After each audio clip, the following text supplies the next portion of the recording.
డబ్బు, అనారోగ్యం, ఉద్యోగం, వ్యాపారం అప్పులతో బాధపడుతున్నారా? వెంటనే జేకేఆర్ గురువు గారికి కాల్ చేసి అపాయింట్మెంట్ తీసుకోండి. నమస్తే, welcome back to Suman TV. ప్రస్తుతం మనతో పాటు ఉన్నారు పబ్లిక్ స్పీకర్ రజనీరామ గారు. నమస్తే మ్యామ్. నమస్తే నవీన మేడం, మనం ఒక వీడియోలో మాట్లాడుకున్నాం, పేరెంట్స్ అంటే మదర్స్ ఎస్పెషల్లీ అంటే పిల్లల ముందు వాళ్ళు కూడా పిల్లల లాంటి డ్రెస్సులు వేసుకోవడం, షార్ట్స్ వేసుకోవడము, ఇక్కడ నీస్ వరకు అంటే ఫ్రీగా ఇంట్లో ఫ్రీగా ఉండాలనే ఆలోచనతో పెట్టుకోవడం, దానివల్ల పిల్లల పైన ఎంత ఇంపాక్ట్ జరుగుతుందో చూసాం. ఈరోజు టాపిక్ ఏంటంటే చాలా మంది పేరెంట్స్ పిల్లల ముందు డ్రెస్ చేంజ్ చేసుకుంటూ ఉంటారు. అంటే సర్టెన్ ఏజ్, ఇప్పుడు పిల్లలందరూ స్మార్ట్ ఉన్నారు మేడం. 3 years నుంచి పిల్లల్ని చూసుకుంటే వాళ్ళు చాలా స్మార్ట్ ఉన్నారు, వాళ్ళకి అన్ని తెలిసిపోతున్నాయి. కొంచెం చెప్పలేరేమో కానీ దే కెన్ అండర్స్టాండ్ అనమాట. ఎంతమంది ఇప్పుడు పేరెంట్స్, భార్య కానీ భర్తే కానీ ఆ పిల్లలు కదా వాళ్ళు చూడట్లేదులే, వాళ్ళు వేరే టీవీ చూస్తున్నారులే అని చెప్పి కూడా డ్రెస్ చేంజ్ చేసుకునే వాళ్ళు ఉన్నారు. అది ఎంతవరకు కరెక్ట్ అంటారు? ఆ ఇంపాక్ట్ ఎలా ఉంటుంది? కరెక్ట్ కాదు. పిల్లలకి 1.5 సంవత్సరం మాక్సిమం అంటే 2 years వరకు పర్వాలేదు. ఎందుకంటే పర్వాలేదు, ఆ పిల్లల్ని వదిలి మనం తలుపులు వేసుకుని పక్క రూమ్లో బట్టలు మార్చుకున్నాం అనుకోండి, వాళ్ళు బయట నుంచి తలుపులు గొళ్ళాలు పెట్టే ఛాన్సెస్ ఉన్నాయి. మనం బాత్రూమ్కి వెళ్తే కూడా పిల్లలకి తెలియక బయట గొళ్ళెం పెట్టేస్తుంటారు. కిచెన్లో ఉంటే బయట గొళ్ళెం పెడతారు. వాళ్ళకి అదేం సరదా మనకు తెలియదు. కానీ వాళ్ళు ఇప్పుడు మనం తాళాలేసి ఎక్కడికైనా వెళ్తూ ఉంటాం, అది చూసి ఇంట్లో వాళ్ళు కూడా అలా చేస్తారేమో ప్రాక్టికల్ అనిపిస్తుంది నాకు. పిల్లలు గబుక్కుని బయట తలుపులు వేస్తారు. అందుకని చెప్పి వాళ్ళని విడిగా వదలలేము కాబట్టి ఆ ఏజ్లో మనం కూడానే ఉంచుకుంటాం కాబట్టి వాళ్ళకి మీరు అన్నట్టు అప్పుడు ఆ వయసులో అంతగా ఏం తెలియదు కాబట్టి పర్లేదు, కొంచెం ఆడుకుంటూ ఉంటారు. మా అన్నయ్య ఏం చూడరు కదా, ఆడుకుంటూ ఉంటారు కాబట్టి బట్టలు తల్లి మార్చుకోవచ్చు. తండ్రికి ఆ సిచ్యువేషన్ ఎందుకు వస్తుంది? రాదు. జాగ్రత్తగానే ఉండాలి. ఎప్పుడైతే 2-3 సంవత్సరాలు పిల్లలకి వయసు వస్తూ ఉంటుందో అప్పుడు అన్ని జాగ్రత్తలు తీసుకోవాల్సిందే. ఇది ఒక్కటే కాదు, ప్రతి ఒక్క విషయం జాగ్రత్తలు మాటలు వస్తూ ఉంటాయి వాళ్ళకి, తిరిగి ఆ మాటలు బయట చెప్తారు కూడా. పెద్ద డేంజర్ అంటే ఏమైనా ఉందంటే అదే. ఆ వయసులో చెప్పకూడదు అనేది ఏం తెలీదు, చూసినట్టు బయట చెప్పేస్తారు. అవతల వాళ్ళు నవ్వుకోవచ్చు, భయపడచ్చు. ఏంటి వీళ్ళ మధ్యన ఏదైనా గొడవలు ఉన్నాయనుకోండి, తల్లిదండ్రులు అనుకోండి, అవతల వాళ్ళు భయపడచ్చు, బాధపడచ్చు. అయ్యో ఇన్ని గొడవలు జరుగుతున్నాయా వీళ్ళకని.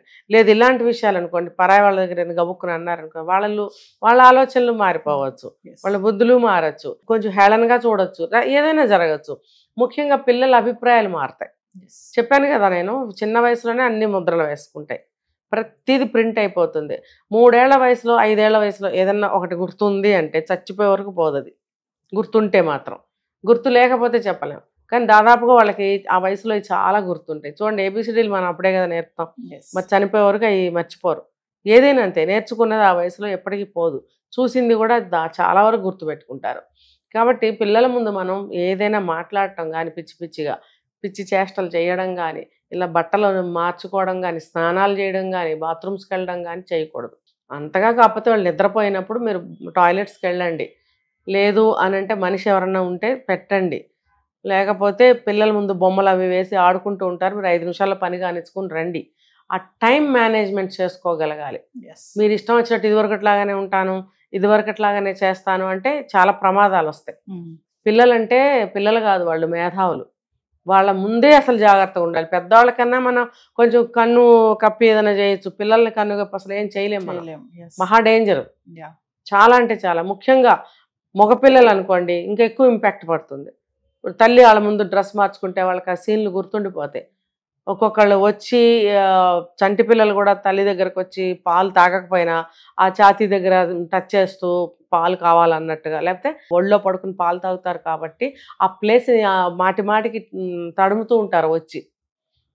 ఎందుకు అని అంటే నేను పాలు తాగుతాను కదా నా ప్లేస్ అన్నట్టు ఉంటుంది వాళ్ళకి. అలాగే మీరు కొంచెం వయసు పెరిగింది పాలు ఆపిచ్చేసారనుకోండి, అలాగే మీరు వాళ్ళ ముందు బట్టలు మార్చుకున్నారనుకోండి, వాళ్ళు మనస్తత్వాలు ఇంకా మారుతూ ఉంటాయి. పాలు తాగట్లేదు కానీ రోజు కనిపిస్తుంది. వాళ్ళ ఆలోచన ఎలా ఉంటాయనేది ఎవరి ఊహకి వాళ్ళకి నేను వదిలేస్తున్నాను. ఇంకొకటి, పిల్లల ముందు తల్లిదండ్రులు ఆ ఏజ్ నుంచే దూరంగా ఉండాలి. వాళ్ళు లేనప్పుడు మీరు చూసుకోవాలి వ్యవహారాలు. లేదనుకోండి, అది మగపిల్లాడు అనుకోండి, చాలా ఎఫెక్ట్ పడుతుంది. ఏమైందిలే మన పిల్లలే కదా అని కొంతమంది అస్సలు వద్దు. మన పిల్లలు కాబట్టే జాగ్రత్తగా ఉండాలి. అదే ఆడపిల్లలు అనుకోండి, తండ్రి జాగ్రత్తగా ఉండాలి.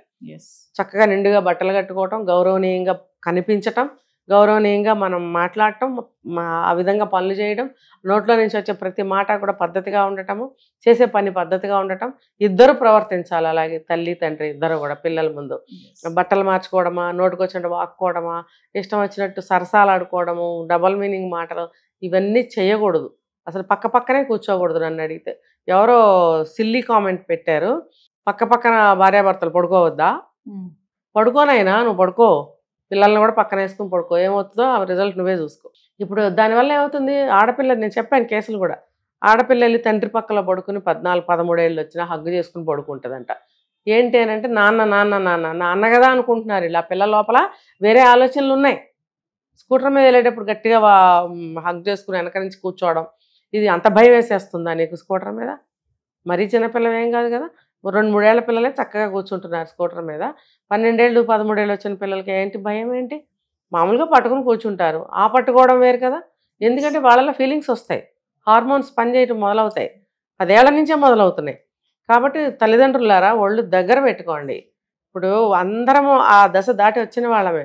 ఎన్ని జాగ్రత్తలు తీసుకుంటే మరి ఈరోజు జెన్జీ పిల్లలందరూ పద్ధతిగా ఉన్నారు.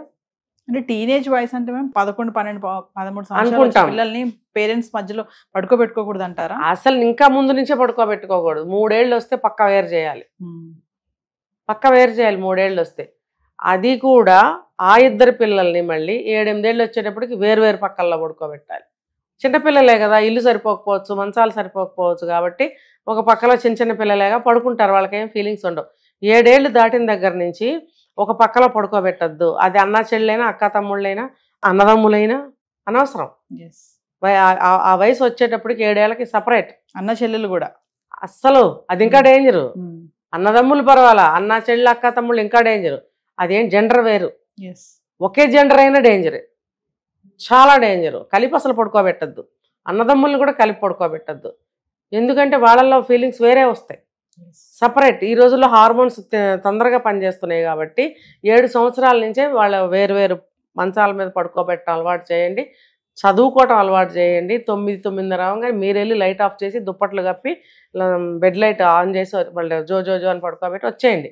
వాళ్ళు నిద్రలో జారుకుంటారు, ఇంకా తెల్లారే లెగుస్తారు వాళ్ళు. మధ్యలో మళ్ళీ ఒకసారి చెక్ చేసుకోవటం అనేది చాలా ఇంపార్టెంట్. మీకు ఎప్పుడైనా మధ్యలో మెలకు వస్తే 1-2 సార్లు లేచి వాళ్ళని కూడా చెక్ చేసి చూసి రండి, వాళ్ళ పొజిషన్స్ ఎలా ఉన్నాయి, ఎలా నిద్రపోతున్నారు చెక్ చేయండి. అంటే మామూలుగా మేడం ఏ వయసులో పిల్లల్ని మనం పక్కన పడుకోబెట్టుకోకూడదు, ఏ వయసు నుంచి అంటారు? చెప్పాను కదా 3 సంవత్సరాలు. 3 సంవత్సరాల నుంచి. 3 ఏళ్ళు నిండినాయి అంటే పక్క వేరు. 7 ఏళ్ళు వచ్చినాయి అంటే ఇద్దరు పిల్లల్ని ఒక పక్కలో పడుకోబెట్టద్దు, అది ఎవరైనా కానీ. ఒక్కతే కూతురు ఒకడే కొడుకు సెపరేట్ గా ఎందుకు అని పక్కన పడుకోబెట్టుకునే వాళ్ళు చాలా మంది ఉన్నారు. అస్సలు వద్దు, అస్సలు ఏమొద్దు. అంటే తల్లిదండ్రి ఒక రూమ్లో పడుకోవటం అనేది మామూలుగా పడుకున్నారు అన్న భావనలో ఉంటారు వాళ్ళు. ఇంకా మీకేమన్నా అనుమానాలు ఉంటే మనం గట్టిగా చెప్పలేము ఈ విషయాన్ని, భార్యాభర్తల గదిలో పడుకోకండి అని. అది మీరు మేనేజ్ చేసుకోవాలి ఇంట్లో పిల్లల ముందు. ఎదిగి ఇప్పుడు రోజులు బాగా, ఆలోచనలు బాగోలేదు, ఫీలింగ్స్ బాగుండట్లా, హార్మోన్లు తొందరగా పనిచేస్తున్నాయి అంటే మీరు మీ ఇంట్లో ఎలాంటి కేర్ తీసుకోవాలనేది మీరు ఆలోచించుకోవాలి. అది మనం అన్నీ చెప్పలేం కదా, వాళ్ళ కోపాలు కూడా రావచ్చు, మీరు చూసుకోండి. కానీ ఇవి పాటించాల్సిన విషయాలు అయితే ఇవి. 7 ఏళ్ల దగ్గర నుంచి ఇద్దరు పిల్లల్ని ఒక పక్కలో పడుకోబెట్టదు, మీ పక్కలో కూడా పడుకోబెట్టుకోవద్దు. మీద చేతులు వేసి పడుకుంటారు కొంతమంది. పెద్ద పిల్లలు అయిపోయారు అంటే పర్వాలేదు, ఒక 40 ఏళ్ళు 30 ఏళ్ళు దాటిపోయిన పిల్లలంటే వాళ్ళకి తెలుస్తుంది అమ్మ ఏంటి నాన్న ఏంటి అక్క ఏంటి అనేది తెలుస్తుంది, కొంత జాగ్రత్త పడతారు. కానీ జాగ్రత్త పడని వాళ్ళు కూడా లేరా? కాబట్టి ఆ వయసులో కూడా జాగ్రత్తగానే ఉండాలి. అంటే మీ ఇంటి వాతావరణము, మీ మధ్యన ఉన్నటువంటి గౌరవ మర్యాదలు, ఫీలింగ్స్ ఎలా ఉన్నాయో మీరు కనిపెట్టుకుని దాని ప్రకారం మీరు ఫాలో అవటం అనేది మంచిది. అందరింటి పరిస్థితి ఒకలా ఉండదు. మీ ఇంట్లో తల్లిదండ్రులు అంటే దైవాలతో చూస్తారు. అమ్మ పక్కలో పడుకుంటే ఒక సేద తీరుతాడు కొడుకు అనుకుంటే అది వేరు, తప్పులేదు. కానీ ఆ కొడుకు మనసులో ఏమున్నాయో తెలుసుకోకుండా రోజు పక్కల పడుకోబెట్టుకుంటే ఏమవుతుందో అది మనం చెప్పలేం. అది కూతురు తండ్రి పక్కల పడుకున్నా అంతే. కాబట్టి అసలు వద్దు, ఆ సిచ్యువేషన్ చూసుకుని మీరు ఫాలో అవ్వండి. ఎప్పుడైనా వచ్చి నాన్న అమ్మ అని పక్కల పడుకోవడం తప్పులేదు, అది ప్రేమకు నిదర్శనం. ఏ కొడుకైతే కూతురైతే ప్రేమగా దగ్గరకు వచ్చి పక్కన కూర్చోవడమో, ఒళ్ళో తలబెట్టి పడుకోవడమో, లేకపోతే పక్కలో ఒక 5 నిమిషాలు పడుకోవడమో చేస్తారో అది నిజంగా వాళ్ళ మీద ప్రేమ ఉన్నట్టు. పడుకోవటంలో వేరే విధానాలు ఉంటాయి, అవి తప్పు. అది గ్రహించుకోండి. ఎవరింటికి సంబంధించిన పరిస్థితిని బట్టి వాళ్ళకి అర్థమవుతుంది. మీరు చూసుకుని గమనించుకొని ఫాలో అవ్వండి. కానీ పిల్లల్ని పక్కలో పడుకోబెట్టుకోవద్దు. పిల్లల్ని వాళ్ళని కూడా పక్కల్లో వద్దు విడివిడిగానే. Thank you.